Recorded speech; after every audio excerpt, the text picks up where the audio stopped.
अस्सलाम वालेकुम। मेरा नाम साकिब हुसैन है और आप देख रहे हैं नर्सिंग फाइल्स। आज हमारी क्लास डिस्कशन का जो एजेंडा है वो ये है कि स्किन के जितने भी एसेसरी स्ट्रक्चर्स हैं, जिसमें बेसिकली 3 स्ट्रक्चर आते हैं आपके hairs, skin glands and nails. आज की क्लास में हम हेयर्स एंड स्किन ग्लैंड्स के बारे में इन डिटेल पढ़ेंगे, उनके फंक्शन के बारे में पढ़ेंगे, हेयर्स की जो है वो फिजियोलॉजी एंड एनाटॉमी पढ़ेंगे एंड स्किन ग्लैंड्स की एनाटॉमी पढ़ेंगे कि किस तरह से पूरी बॉडी में डिस्ट्रीब्यूटेड हैं, कहाँ कहाँ पर ये पाए जाते हैं, कहाँ पर नहीं पाए जाते और इनका मेनली फंक्शन क्या होता है। तो आएँ शुरू करते हैं।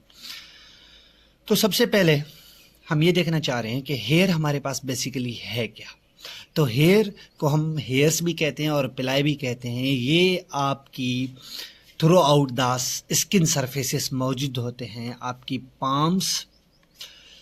Palmer surfaces, fingers, soles, plantar surfaces, feets and lips पर जो है वो नहीं पाए जाते, एक्सेप्ट हैं पूरी बॉडी में पाए जाते हैं आपके हेयर्स, लेकिन इन चंद गिनी चुनी जगहों पर नहीं पाए जाते, जिसमें आपकी palmar surfaces, fingers, soles, plantar surfaces, feets and lips आ जाते हैं। ठीक है जी। उसके अलावा अगर हम हेयर की डिस्ट्रीब्यूशन की बात करें, इन एडल्ट्स हेयर जो हमारे पास वाइडली डिस्ट्रीब्यूटेड होते हैं अक्रॉस द स्कैल्प, आपकी आईब्रोज, एक्सेल जिसमें आर्मपिट्स वगैरह आ जाती हैं, और अराउंड द एक्सटर्नल जेनिटिलिया, जिसमें मेल और फीमेल के जो भी एक्सटर्नल जेनिटिलिया हैं, जो हमारे पास प्यूबिक हेयर्स वगैरह होते हैं बेसिकली, वहाँ पर पाए जाते हैं। ठीक है। उसके अलावा अगर हम हेयर के फंक्शन की बात करें ना, तो हेयर जो है वो प्रोटेक्ट करता है आपके स्कैल्प को from the injury and radiation, और प्रोटेक्शन देता है through the eyebrows, eyelashes, nasal hairs, external air canal for foreign substances and prevent heat loss. ये जो है वो हीट लॉस से भी बचाता है, आपकी इंटरनल जो भी हीट होती है उसको लॉस होने नहीं देता।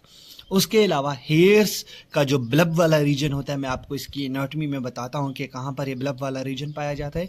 वहाँ पर मौजूद होते हैं आपके हेयर रूट प्लेक्सेस, जो कि बेसिकली टच रिसेप्टर्स होते हैं, जो कि स्लाइटेस्ट टच को भी डिटेक्ट करते हैं। उसके अलावा हेयर की जो डिस्ट्रीब्यूशन है वो वाइडली हमारे पास अंडर द इन्फ्लुएंस होती है आपके जेनेटिक एंड हार्मोनल इन्फ्लुएंस के, जो कि डिटरमाइन करती है कि कहाँ पर जो है वो हेयर की थिक ग्रोथ होनी है, कहाँ पर जो है वो हेयर का पैटर्न डिस्ट्रीब्यूशन किस तरह से होती है। ये सारी चीज़ें इन्फ्लुएंस करती हैं जेनेटिक एंड हार्मोनल इन्फ्लुएंसेस पे। उसके अलावा अगर हम हेयर की एनाटॉमी की बात करें तो मैं एक तस्वीर पे आना चाहूँगा। हेयर को बेसिकली हमने 3 रीजन में डिवाइड किया हुआ है।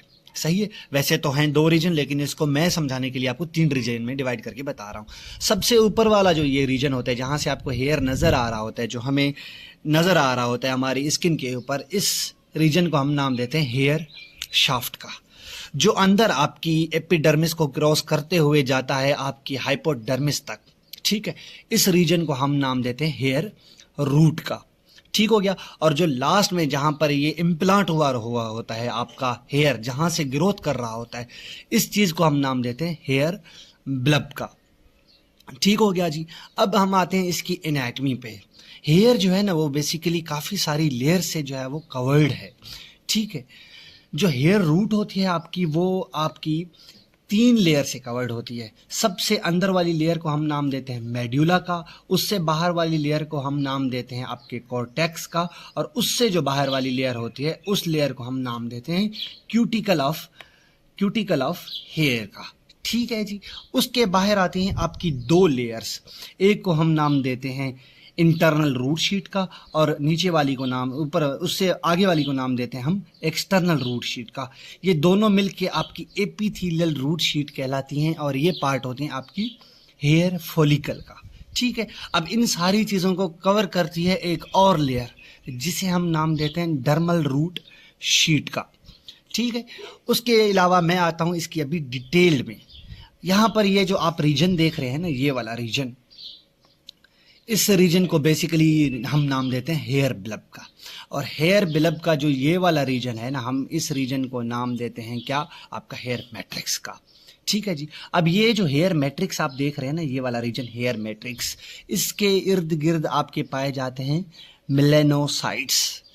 यही वो मेलानोसाइट्स सेल होते हैं जो कि डिटरमाइन करते हैं कि आपके हेयर के कलर कौन सा होना है, क्योंकि यही मेलानोसाइट हमारे पास, जैसे मैंने पिछली क्लास में, अगर आपने वो क्लास नहीं देखी तो आप उसमें जाके देखिएगा, क्योंकि मैंने उसमें जो है वो मेलानिन पिगमेंट प्रोटीन के बारे में समझाया था कि एक होती है यू मेलानिन और एक होती है फ्यू मेलानिन, जो कि हमारे पास डिटरमाइन करती है कि कौन सा कलर आता है।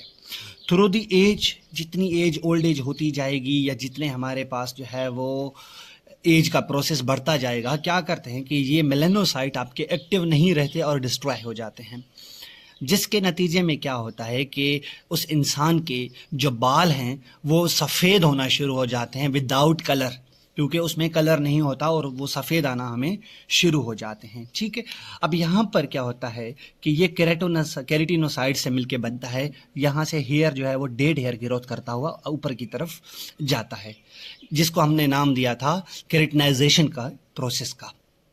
अब जो ये वाला रीजन है जहाँ पर आपके मेलानोसाइट्स पाए जाते हैं, क्या है कि इस रीजन को, और यहाँ पर जो केराटिन प्रोटीन है या केराटिनोसाइट्स सेल हैं, उनको क्या है कि एनर्जी की ज़रूरत है, न्यूट्रिएंट की ज़रूरत है, तो उन्हें चाहिए एनर्जी। तो वो एनर्जी कौन पर प्रोवाइड करता है? वो एनर्जी प्रोवाइड करती हैं स्मॉल वेजल्स, ब्लड की वेजल्स, जिन्हें हम नाम देते हैं पेपला का, और यहाँ पर लिखा हुआ है पेपला ऑफ हेयर, यानी कि वो छोटी छोटी वेजल्स जो इस हेयर को न्यूट्रिशन प्रोवाइड करवा रही हैं। ठीक है जी, तो ये आपकी बेसिक जो है वो एनाटमी हो गई। उसके अलावा यहाँ पर एक और चीज़ याद रखिए, ये हैं आपके इरेक्टर पिलाई मसल्स। ठीक है, अब ये क्या करते हैं, जैसे सर्दियों में हमें कोई शिवरिंग वगैरह होती है या जिस तरह से गूज बम्प्स वगैरह जनरेट होते हैं, आपके बाल जो हैं वो खड़े हो जाते हैं 90 के एंगल पे, तो वो किसकी मदद से होते हैं? वो होते हैं आपके इरेक्टर पिलाई मसल की मदद से। जैसे ही ये through the nerve intervention contract होता है, इसके नतीजे में क्या होता है कि जो आपका हेयर शाफ्ट है, जो हेयर रूट है, वो बिल्कुल 90 के एंगल पे चली जाती है, जिसके नतीजे में क्या होता है कि आपको जो है वो गूज बम्प्स वगैरह जनरेट हो रहे होते हैं। तो ये बेसिक सारी चीज़ें थोड़ा सा मैं रिव्यू कर दूं। हेयर को हमने 3 रीजन में डिवाइड किया हुआ है। ऊपर वाला रीजन जो हमें नज़र आता है उसको हम कहते हैं हेयर शाफ्ट, जो आपकी एम्बेडेड है आपकी एपिडर्मिस और डर्मिस के अंदर, उस रीजन को हम नाम देते हैं हेयर रूट का, और जहाँ से ये हेयर ग्रोथ हो रहा है उस रीजन को हम नाम देते हैं हेयर ब्लब का। बेसिकली ये जो है वो मुख्तलिफ किस्म के लेयर से कवर होते हैं। हेयर रूट जो है वो बेसिकली 3 लेयर से कवर हो रहा होता है। आपकी क्यूटिकल ऑफ हेयर जो कि आउटर मोस्ट, कॉर्टेक्स जो है वो आपकी बीच वाली, और मेड्यूला आपकी इनर मोस्ट आ जाती है।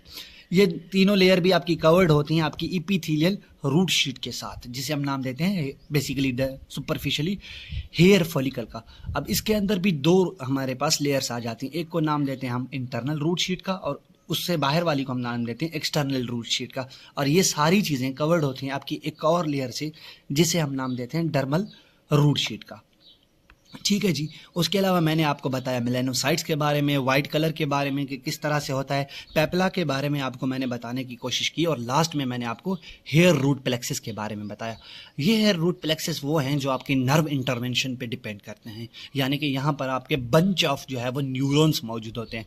जैसे ही आपकी स्लाइड डिटेक्शन होती है, जैसे रूट प्लेक्सिस के बारे में मैंने पढ़ाया पहली स्लाइड में, तो वो यही डिटेक्ट करते हैं, यही सारे जो है वो चीज़ें हो रही होती हैं इनकी मदद से, और यही इंटरवेंशन करते हैं इरेक्टर पिलाई को कि किस तरह से कॉन्ट्रैक्ट होना है और कब रिलैक्स होना है।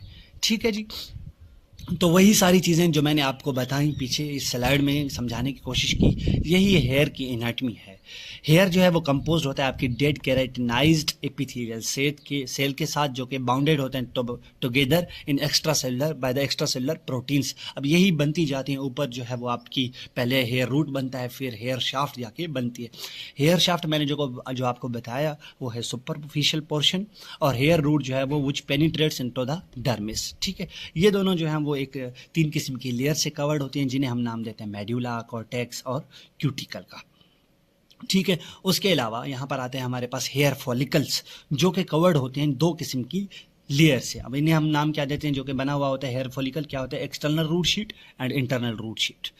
ठीक है जी, ये आपका आ गया इंटरनल रूट शीट। अब इंटरनल रूट शीट जैसे ही आपका आ गया, इन दोनों को कलेक्टिवली मिला के हम नाम देते हैं एपिडर्मल रूट शीट का। ठीक है, उसके अलावा base of the follicle, hair follicle होता है जो ओनियन शेप्ड होता है, इसे हम नाम देते हैं हेयर ब्लब का, जो कि कंटेन करता है पेपला ऑफ हेयर। पेपला ऑफ हेयर क्या है कि मैंने आपको समझाने की कोशिश की कि न्यूमेरियस ब्लड वेजल्स होते हैं जो कि क्या करती हैं, नरिशमेंट प्रोवाइड करती हैं आपके हेयर फॉलिकल को। उसके अलावा मैंने मैट्रिक्स के बारे में बताया कि यहाँ पर जर्मिनल सेल्स होते हैं यानी कि केराटिनोसाइट्स होते हैं जो कि डिवाइड होकर एपोप्टोसिस होकर थ्रू दी केराटिनाइजेशन के प्रोसेस के यहाँ पर क्या है कि ये ऊपर की तरफ आ रहे होते हैं। अच्छा, एक चीज़ यहाँ पर ये समझ लीजिए, एक होती है हमारे पास सॉफ्ट, हमारे पास केराटिन प्रोटीन, और एक होती है हार्ड केराटिन प्रोटीन। ठीक है, अब हार्ड केराटिन प्रोटीन का बेसिकली ये होता है कि वो ब्रिडल होती है हमारे पास इन नेचर। जैसे आप अपनी स्किन के ऊपर देखेंगे कि ये बिल्कुल सॉफ्ट है, लेकिन अगर आप अपने हेयर्स या नेल्स को देखेंगे ना तो ये क्या है कि थोड़े से सख्त हैं। तो आपके हेयर्स एंड आपकी नेल्स जो होती हैं वो हार्ड केराटिन प्रोटीन के साथ मिलके बनती हैं। वही सारी चीज़ें हैं। अब हम आते हैं अपने दूसरे ऑब्जेक्टिव की तरफ कि हमारे पास जो इरेक्टर पिलाए हैं या हेयर रूट प्लेक्सस का बेसिकली काम क्या है और सबिशियस ग्लैंड्स क्या हैं, थोड़ा सा मैं आपको इंट्रो देता हूँ, बाकी डिटेल्ड में आपको अगली स्लाइड में पढ़ाता हूँ। सबिशियस ग्लैंड जिन्हें हम बेसिकली क्या कहते हैं कि ये ऑयल ग्लैंड से ये क्या करते हैं, प्रोड्यूस करते हैं आपका सीबम, जिसे आम लफ्ज़ों में ऑयल कहते हैं। ये क्या करते हैं, प्रोवाइड करते हैं लुब्रिकेशन जो कि हेयर फॉलिकल को, और प्रिवेंट करते हैं हेयर के ड्राइनेस को, ताकि हेयर जो है वो ड्राई ना हो, ब्रिटल ना हो, टूटे ना। तो इसको क्या है कि हमें मोस्टली जो है वो सीबम की नीड पड़ रही होती है। इरेक्टर प्ले के बारे में मैंने आपको बताया कि ये स्मूथ मसल फाइबर होते हैं जो कि रिलैक्स स्टेट होते हैं आपकी हेयर के किलोज होती हैं। ठीक है, क्या होता है कि कोई इमोशनल स्ट्रेस आ गया, जैसे कोल्ड या फ्राइट आ गया, ऑटो इम्यून नर्व एंडिंग्स क्या करती हैं, उस चीज़ को स्टिमुलेट करती हैं और इरेक्टर पिलाए मसल जो होते हैं उन्हें कॉन्ट्रैक्ट करती हैं, जिसके नतीजे में क्या होता है कि आपकी हेयर शाफ्ट जो ऊपर वाला रीजन है वो 90 के एंगल पे चला आता है और कॉज करता है आपके गूज बम्प्स को। ठीक हो गया। उसके अलावा हेयर रूट प्लेक्सिस के बारे में मैंने आपको यहाँ पर समझाने की कोशिश की कि ये सराउंड करते हैं आपके हेयर बल्ब को। ठीक है, अब ये सराउंड जैसे ही करते हैं आपके हेयर फॉलिकल और हेयर बल्ब को, तो ये क्या करते हैं कि जो डेंड्राइट्स होते हैं न्यूरॉन, अब न्यूरॉन के अगर आप पार्ट्स पढ़ेंगे ना तो न्यूरॉन के बाद पार्ट्स होते हैं हमारे पास, सेल बॉडीज होती हैं, आपके डेंड्राइट्स आ गए। तो डेंड्राइट क्या करते हैं, ये हमारे पास सेंसिटिव इन टच होते हैं, यानी कि कोई भी सेंसेशन होती है ना वो न्यूरॉन के डेंड्राइट वाले पार्ट जो हैं वो उन्हें डिटेक्ट करते हैं और मैसेज डिलीवर करते हैं आपके स्पाइनल कॉर्ड और ब्रेन को। अब हम बात करते हैं हेयर ग्रोथ की। हेयर ग्रोथ बेसिकली 3 जो है ना हमारे पास स्टेजेस में हेयर ग्रोथ होता है और नया हेयर आता है। एक हेयर जो है वो बना, अब वो टूटा, फिर नया बना। वो कैसे हो रहा है, वो हो रहा है बेसिकली आपकी 3 स्टेजेस में। पहली स्टेज को हम नाम देते हैं ग्रोथ स्टेज का। ये आपकी तकरीबन 2 से 6 ईयर तक चलती है और क्या होता है कि यहाँ पर आपके जो हेयर मैट्रिक्स होता है ना वो डिवाइड होता रहता है और पुश करता है अपवर्ड्स, ताकि हेयर जो है वो लॉन्गर से लॉन्गर ग्रो हो सके। सही है, जैसे ये केराटिनाइज्ड सेल डाई होते हैं आपके स्कैल्प के ऊपर और ये हमारे पास क्या है कि ऊपर की तरफ बढ़ते जाते हैं। एक चीज़ याद रखिए कि हेयर जो है ना वो वेस्क्यूलर है, हमारे पास ऊपर वाला हेयर शाफ्ट वाला रीजन वो हमारे पास वेस्क्यूलर नहीं है। ठीक है, उसके अलावा आप ये चीज़ याद रखिए कि हेयर का जो दूसरा स्टेज आता है ना, जहाँ पर क्या होता है कि हेयर मैट्रिक्स स्टॉप करता है आपकी डिवाइडिंग और कॉज करवाता है एट्रोफी ऑफ हेयर, यानी कि हेयर जो है वो श्रिंक होना शुरू हो जाता है और गिरना शुरू हो जाता है। तो इस रीजन को इस स्टेज को हम नाम देते हैं रिग्रेशन स्टेज का, जो कि आपकी नंबर 2 स्टेज आती है। ठीक है, और ये चलती है आपकी तकरीबन 2 to 3 वीक्स तक। उसके अलावा लास्ट में एक स्टेज आती है जिसे हम नाम देते हैं रेस्टिंग स्टेज का, जो कि 3री नंबर स्टेज है। ये रेस्टिंग स्टेज में क्या है कि हमारे पास जो हेयर मैट्रिक्स है ना वो डिवाइड नहीं होता। तकरीबन 3 महीनों के लिए क्या है कि वो हेयर का रूट, वो हेयर के हमारे पास फॉलिकल, वो 3 महीने तक जो है ना हेयर बल्ब वाला रीजन वो डिवाइड नहीं होगा, वहाँ पर कोई हमारे पास हेयर नहीं उगेगा। ठीक है, और 3 महीनों के बाद क्या होगा कि एक न्यू हेयर की ग्रोथ होना शुरू हो जाएगी। एक नॉर्मल स्टडी के मुताबिक आपके जो स्कैल्प है वहाँ से तकरीबन पर डे 70 to 100 जो है ना वो हेयर्स गिरते हैं और इसी के मुकाबले में जो है वो हेयर की ग्रोथ हो रही होती है। अभी हेयर का गिरना और हेयर की ग्रोथ जो है ना ये डिटरमाइन करती है, कहीं कहीं पर अल्टर्ड हो जाती है। किसी इंसान को कोई बीमारी है हेयर की, वो रेडिएशन थेरापी, कीमोथेरापी ले रहा है, उसकी एज बढ़ चुकी है, जेनेटिक्स का इशू है, जेंडर का इशू है, या सीवियर इमोशनल स्ट्रेस में है, या मेल न्यूट्रिशन का शिकार है, तो ये सारी चीज़ें मिलके इन्फ्लुएंस करती हैं कि कितने हेयर ग्रोथ होनी है, कितने हेयर का लॉस हो रहा होता है। अब यहाँ पर जो है वो आपके हेयर का टॉपिक खत्म हुआ। अब आती है आपके स्किन के ग्लैंड्स की। तो सबसे पहले मैं आपके साथ डिस्कस कर रहा हूँ सेबेशियस ग्लैंड के, जिसे हम ऑयल ग्लैंड्स भी कहते हैं। ये क्या है कि ये ब्रांच्ड राउंडेड ग्लैंड होता है जो कि लाई करता है आपकी डर्मिस के अंदर, और ये कनेक्टेड होता है आपके हेयर फॉलिकल के साथ। यहाँ पर ये देखिएगा, मैं आपको पिक्चर दिखा लूँ एक। ये क्या है कि हमारे पास कहाँ पर होगा, ये मैं आपको इसकी पिक्चर एक दिखा दूँ तो बेहतर रहेगा। इस तरह से ये आपका ऑयल ग्लैंड है, ठीक है। अब ये ऑयल ग्लैंड जो है ना, ये डायरेक्ट आपका कनेक्टेड होता है किसके साथ, आपके हेयर रूट के साथ, हेयर फॉलिकल के साथ, ठीक है। कहीं पर क्या होता है कि किन किन कंडीशन में ये डायरेक्ट जो है ना आपकी स्किन को भी क्रॉस कर रहा होता है, स्किन के साथ भी यहाँ पर पोर्स की शक्ल में मौजूद होता है, लेकिन मोस्टली ज़्यादातर जो है ना ये आपकी स्किन के साथ जो है, इसके हेयर के साथ जो है वो कनेक्टेड होता है।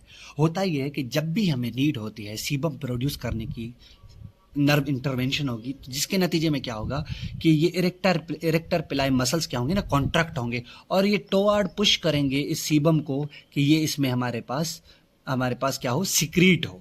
जैसे ही ये हेयर फॉलिकल के थ्रू सिक्रीट होगा, ये पोर्स की शक्ल में बाहर हमारे पास आएगा और इसे हमारे पास न्यूट्रिशन नरिश वगैरह करेगा, ठीक है। अब होता क्या है कि जैसे ही हमारे पास एक प्यूबर्टी की एज आती है लड़की या लड़कों में, जैसे ही प्यूबर्टी की एज आती है ना, तब क्या होता है कि under the influence of hormones ये सीबम क्या करता है कि ज़्यादा प्रोड्यूस होता है, जिसके नतीजे में क्या होता है कि यहाँ पर ये ब्लॉकेज कॉज करवा रहा होता है, सही। अब जिसके नतीजे में जैसे ही ये ब्लॉकेज कॉज करवाता है ना, तो क्या होता है कि आपके फेस पे, आपके जो है वो हमारे पास फेशियल जो भी रीजन होता है, आपके जो है वो हेयर या हमारे स्कैल्प के ऊपर क्या हो रहा होता है कि छोटे छोटे पिंपल्स होना शुरू हो जाते हैं। वो पिंपल्स इन्हीं की वजह से होते हैं, अंडर द हार्मोनल इम्बैलेंसेस की वजह से, जिसके नतीजे में क्या होता है कि ये ज़्यादा नर्व इंटरवेंशन होती है, ज़्यादा इरेक्टर मसल जो है वो कॉन्ट्रैक्ट करते हैं, पुश करते हैं इस सेबेशियस ग्लैंड को, और ये ज़्यादा से ज़्यादा क्या करता है, सीबम प्रोड्यूस करता है। एक वक्त आता है ये यहाँ तक ब्लॉक हो जाती है, और ब्लॉक होने के नतीजे में क्या होता है कि पिंपल्स वगैरह बनना शुरू हो जाते हैं, ठीक है जी। अब क्या है कि ये लार्जली डिस्ट्रीब्यूटेड होते हैं आपके lips, glands of penis, labia minora, breast, face, neck, tarsal glands जिन्हें हम इनर सरफेस ऑफ आईलिड्स कहते हैं, similar amount in Trunks and limbs, और आपकी एब्सेंट होते हैं। ये याद रखिएगा, हमेशा पूछे जाते हैं कि सेबेशियस ग्लैंड कहाँ पर एब्सेंट होते हैं, तो ये आपके एब्सेंट होते हैं आपकी पाम्स एंड सोल्स में, ठीक है। अब ये क्या होते हैं कि सेबेशियस ग्लैंड, मैंने आपको वही बात बताई कि ये इन्वॉल्व होते हैं आपकी सीबम प्रोड्यूस करने में, और सीबम क्या है कि वो बनी हुई होती है आपकी triglycerides, cholesterol, protein and inorganic salt के साथ, और ये कोट करती है आपकी सरफेस ऑफ हेयर को, और हेयर को प्रिवेंट करती है ड्राइंग से और बिकम ब्रिटल, ब्रिटल मतलब टूटने से, ठीक है। और ये हमारे पास प्रिवेंट करती है एक्सेसिव वाटर लॉस को from the skin, keep skin soft and pliable, और inhibit growth of some bacteria. तो इसके काफ़ी सारे फायदे भी हैं हमारे स्किन के ऊपर। अच्छा जी, अभी हम एक और स्किन के ग्लैंड को डिस्कस करने जा रहे हैं, जिसे हम एक नाम देते हैं सुडोरिफेरस ग्लैंड का, जिन्हें आम लफ्ज़ों में हम स्वेट ग्लैंड के नाम से जानते हैं। ये आपकी लोकेटेड होते हैं डर्मिस के अंदर, और ये दो किस्म के होते हैं। सबसे पहले को हम नाम लेते हैं एक्राइन ग्लैंड का, और दूसरे को नाम लेते हैं एपोग्राइन ग्लैंड का। ये किन हिसाब से हम इनको डिवाइड करते हैं, on the basis of their structure and secretion की बुनियाद पे हम इन्हें दो हिस्सों में डिवाइड करते हैं। उसके अलावा इनका काम ये होता है कि ये रिलीज़ करते हैं आपके स्वेट को, या जिसे हम आम लफ्ज़ों में पर्सपायरेशन वगैरह कर रहे होते हैं। ये या तो डायरेक्ट हेयर फॉलिकल में रिलीज़ करेंगे स्वेट को, या तो डायरेक्ट स्किन सरफेस पे थ्रू द पोर्स। ये सुडोरिफेरस ग्लैंड तकरीबन पूरी बॉडी में 30 से 40 लाख की तादाद में all over the body distributed होते हैं। उसके अलावा जो आपके एपोग्राइन ग्लैंड हैं, ये एक्राइन ग्लैंड के मुकाबले में लार्जर इन साइज होते हैं और कनेक्ट होते हैं हेयर फॉलिकल के साथ, और ये हमारे पास सिमिलर इन नंबर्स होते हैं, यानी कि एक्राइन ग्लैंड के मुकाबले में ये इनसे हमारे पास एपोग्राइन तादाद में कम होते हैं, लेकिन साइज में ज़्यादा होते हैं। एपोक्राइन के मुकाबले में एक्राइन जो होते हैं हमारे पास, ये तादाद में तो ज़्यादा होते हैं लेकिन साइज़ में छोटे होते हैं, और इनकी अहम बात यह है कि ये डायरेक्ट आपकी स्किन सरफेस के साथ कनेक्टेड होते हैं थ्रू द स्वेट पोर्स, और जो भी ये पसीना वगैरह स्वेट रिलीज़ कर रहे होते हैं, ये अपनी इन्हीं डक्ट के थ्रू करवा रहे होते हैं, ठीक है जी। उसके अलावा एक्राइन ग्लैंड और एपोक्राइन ग्लैंड आपके वाइवा के लिए बहुत इंपॉर्टेंट हैं। काफ़ी सारे क्वेश्चंस वाइवा के लिए आते हैं, आपसे एक्राइन और एपोक्राइन ग्लैंड के बारे में डिफरेंस भी पूछा जाता है। उसके अलावा आपके पास इनके जो है वो डिस्ट्रीब्यूशन भी पूछी जाती है कि कहाँ पर पाए जाते हैं, कहाँ पर नहीं पाए जाते। और इनकी एक और अहम चीज़ ये याद रखिए कि ये दोनों किन कंडीशन में रिलीज होते हैं। एक्राइन ग्लैंड कब जो है वो स्वेट रिलीज करते हैं और एपोक्राइन ग्लैंड कब स्वेट जो है वो रिलीज करवा रहे होते हैं। तो सबसे पहले हम इनकी एनाटॉमी डिस्कस करते हैं। तो ये कोइल्ड ट्यूबुलर ग्लैंड होते हैं और इनकी कॉमन डिस्ट्रीब्यूटेड होते हैं थ्रू आउट द बॉडी। ज़्यादातर ये आपके फॉरहेड, पाम्स एंड सोल्स पे पाए जाते हैं। ये एब्सेंट होते हैं आपकी labia minora, clitoris, glands of penis, nail beds, lips and year drums के, यहाँ पर ये नहीं पाए जाते। और तकरीबन अराउंड 600 ml स्वेट जो है वो रिलीज होता है थ्रू आउट द डे और ये कंपोज्ड हुआ होता है स्वेट जो है वो वाइटर आयंस, जिसमें ज़्यादातर आपका सोडियम और क्लोराइड होता है। उसके अलावा आपका जो है वो urea, uric acid, waste products जो है हमारे पास अमोनिया, अमीनो एसिड्स, ग्लूकोज और लैक्टिक एसिड जो है वो हमारे पास स्वेट की कंपोजिशन होती है। स्वेट जो है वो एवापोरेट होता है थ्रू द स्किन और तकरीबन ये इनसेंसिबल पर्सपायरेशन के जो है वो थ्रू होता है। इनसेंसिबल पर्सपायरेशन का मतलब ये है कि हमें पता नहीं चलता, लेकिन जो है वो हम सेंस नहीं कर पा रहे होते उस स्वेट को, लेकिन वो जो है वो हमारे बॉडी से एवापोरेट हो रहा होता है। और वो पसीना जो हमें सेंस हो रहा था, जैसे गर्मियों में जब हम भाग रहे होते हैं, दौड़ रहे होते हैं, जो हमें नज़र आ रहा होता है, हमें महसूस हो रहा होता है, तो उसको हम कहते हैं सेंसिबल पर्सपायरेशन। उसके अलावा it is mainly involve in thermoregulatory sweating, emotional sweating. आपकी जिस्म को ठंडक पहुंचाने के लिए अगर इंसान गर्मियों में जा रहा है तो उसको ठंडक पहुंचाने के लिए, या जो भी थर्मो रेगुलेशन का मैकेनिज्म होता है, जो भी आपके स्वेट ग्लैंड एक्टिव होते हैं ना, वो आपके एक्राइन ग्लैंड एक्टिव होते हैं बेसिकली थर्मो रेगुलेटरी मैकेनिज्म में। इमोशनल स्वेटिंग में जैसे इंसान फियर, नर्वसनेस, एम्बेरसमेंट के नतीजे में होता है या एम्बेरसमेंट में होता है, तब क्या होता है कि उसके नतीजे में जो पसीना रिलीज हो रहा होता है ना, वो आपके एक्राइन ग्लैंड करवा रहे होते हैं बेसिकली। जिस तरह से कोई इंसान प्रेजेंटेशन गया, वो वहाँ पर नर्वस है और उसके पाम्स और जो फीट की सोल्स हैं वहाँ पर पसीना पसीना हो रहा है, उसको पसीना महसूस हो रहा है, उसकी फोरहेड पे पसीना आ रहा है, तो उस पसीने को हम क्या नाम देंगे कि वो हमारे पास इमोशनल स्वेटिंग है। और कौन रिस्पॉन्सिबल है उसको रिलीज़ करवाने के लिए? आपके एक्राइन ग्लैंड रिलीज़ करवाने के लिए रिस्पॉन्सिबल है। एपोक्राइन ग्लैंड की अगर हम बात करें तो ये कोइल्ड ट्यूबुलर ग्लैंड होते हैं। ये लार्जर डक्ट्स के साथ हमारे पास कनेक्ट, इनकी जो डक्ट होते हैं वो लार्जर होती हैं एक्राइन के मुकाबले में, और ये कनेक्टेड होते हैं आपके हेयर फॉलिकल के साथ। ठीक है, ये अहम जो है वो डिफरेंशिएशन याद रखिएगा। उसके अलावा ये आर्मपिट, ग्रोइन रीजन, एल्यूलर जो कि निपल का जो है वो ब्लैकिश एरिया होता है। उसके अलावा बियर्डेड रीजन ऑफ मेल्स, यहाँ पर ये ज़्यादातर पाया जाता है। और ये स्वेट जो है वो सेम कंपोनेंट कंटेन करता है जो एक्राइन ग्लैंड जो है वो एक्राइन ग्लैंड का जो स्वेट होता है वो कंपोनेंट जो है वो कंटेन करता है, लेकिन इनमें एडिशन होती है हमारे पास लिपिड और प्रोटीन की। अच्छा, जो मस्की ओडोर होती है ना, जैसे इंसान को पसीना आया हुआ होता है और उसमें जो है वो हमें ओडोर आ रही होती है, अजीब किस्म की ओडोर आ रही होती है, पसीने की बदबू। ठीक है, अब वो ओडोर क्यों आती है? वो ओडोर आती है आपकी एपोक्राइन ग्लैंड की स्वेट रिलीज करने की वजह से। इस स्वेट में क्या होता है कि आपके लिपिड और प्रोटीन मौजूद होते हैं जो कि मिल्की अपीयरेंस जो है वो शो करवा रहे होते हैं। और ये प्रोटीन्स एंड लिपिड्स आपको पता है कि बैक्टीरिया के लिए प्रायोरिटी न्यूट्रिशन है।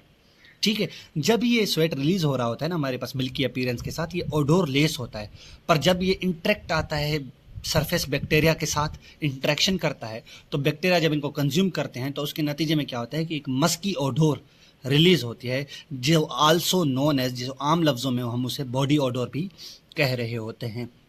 ये जो हमारे पास ग्लैंड्स है ना, ये स्वेट तब प्रोड्यूस करते हैं जैसे इमोशनल एक्सपीरियंसेस हो गए या सेक्सुअल इंटरकोर्स के दौरान। ये अहम डिफरेंस है, सेक्सुअल इंटरकोर्स के दौरान या इमोशनल एक्सपीरियंसेस के दौरान जो भी स्वेट रिलीज हो रहा होता है वो एपोक्राइन ग्लैंड की रिस्पॉन्सिबिलिटी होती है, वो ही रिलीज करवा रहा होता है। बेसिक डिफरेंस इन दोनों में यही है। ठीक है जी। उसके अलावा लास्ट में आते हैं आपके वैक्स ग्लैंड्स, जिसे हम क्यूमिनस ग्लैंड भी आम लफ्ज़ों में कह रहे होते हैं। ये क्या करते हैं? ये प्रोड्यूस करते हैं आपकी वैक्सी येलो कलर्ड की लुब्रिकेटिंग सिक्रीशन, जिसे हम नाम देते हैं क्यूमिन का या ईयर वैक्स का। ठीक है। अब ये ईयर वेक्स हमारे पास क्या है कि ये हमारे पास आपके जो एक्सटर्नल ऑडिटरी कैनाल है ना, वहाँ पर जो है ये ज़्यादातर जो है वो फाउंड की जाती है, यहाँ पर जो है वो ये रिलीज़ होती है। और ये क्या करती है, ये एक किस्म का बैरियर क्रिएट करती है ताकि कोई भी फॉरेन बॉडीज़ एयर के अंदर ना जाए। एयर को जो है वो वाटर प्रूफ करने की कोशिश करती है एयर कैनाल को, और प्रिवेंट करती है कि बैक्टीरिया एंड फंजाई की ग्रोथ ना हो और बैक्टीरिया एंड फंजाई बॉडी के अंदर ना जाए। ये जो ग्लैंड्स हैं ये लोकेटेड होते हैं आपकी सबक्यूटेनियस यानी कि हाइपोडर्मिस के अंदर, ठीक है। और ये ज़्यादातर एक्सटर्नल ऑडिटरी कैनाल में जो है ना न्यूमेरलिसली इन्हीं जगहों पे पाए जाते हैं, और यहीं पर ही हमारे पास क्रूमिन या एयरवेक्स जो है वो प्रोड्यूस करते हैं। अच्छा, एक और वाइवा में क्वेश्चन पूछा जाता है, मुझे अच्छे से याद है, मुझसे भी ये सवाल किया गया था कि जो क्रूमिनस ग्लैंड है वो क्या रिलीज़ करते हैं, उस प्रोडक्ट का नाम क्या है। तो उस प्रोडक्ट का नाम है हमारे पास क्रूमिन या एयरवैक्स। ये अक्सर सवाल किया जाता है आपके वाइवा में। यहाँ पर हमारे पास आज की जो डिस्कशन है वो ख़त्म होती है। इंशाल्लाह अगली क्लास में जो कि तमाम शॉर्ट होगी, जिसमें मैं आपको थिक स्किन और थिन स्किन के बारे में भी बताऊंगा। स्किन के जो मोस्टली फंक्शंस हैं, ज़्यादातर जो वाइवा में या क्वेश्चंस में अक्सर पूछे जाते हैं, उनके बारे में भी डिस्कस करेंगे। और नेल्स की detailed anatomy and physiology discuss करूँगा कि किस तरह से ये काम करते हैं। और तब तक के लिए मुझे दीजिए इजाज़त। अल्लाह हाफ़िज़। इंशाल्लाह अपनी अगली वीडियो में मिलते हैं। Thank you so much.